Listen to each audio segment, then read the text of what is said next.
tja. Ja, det är jävligt mycket i mitt liv just nu.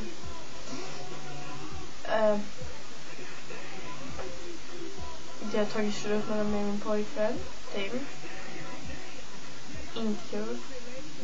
Men på grund av det så hittade jag min nya pojkvän, Joakim. Mycket roligare.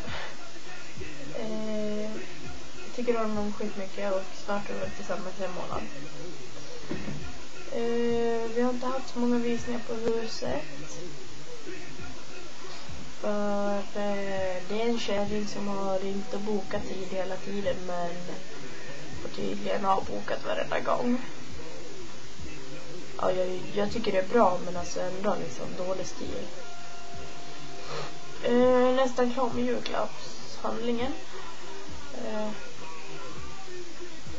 Jag har några kvar som jag ska handla på onsdag. Vi slutar skolan på tisdag, så åker jag till stan med Martina på onsdag. Om jag inte såg det Jocke på tisdag. Han bor i stan och jag hans stan, men han är i stan så mamma förlorar på onsdag, som jag uppfattar det. Ja.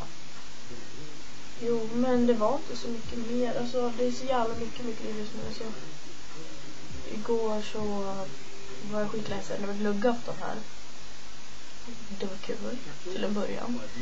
Sen så blev alla typ deppiga och sen så började jag tänka på min mamma.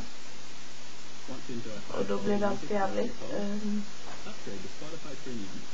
Så jag grät mig till sömns. Martina fanns här, det var tur det. Ska nog färga hår imorgon. Eftersom att vi slutar på tisdag, tänkte att jag kunde ha svarta hår. Det är inte så svart längre. Nu har jag ingen smink på mig, om ni ser.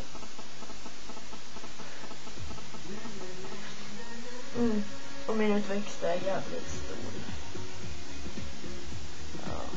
Ja, det ser inte. Nej, men vi får det så bra. Hej då!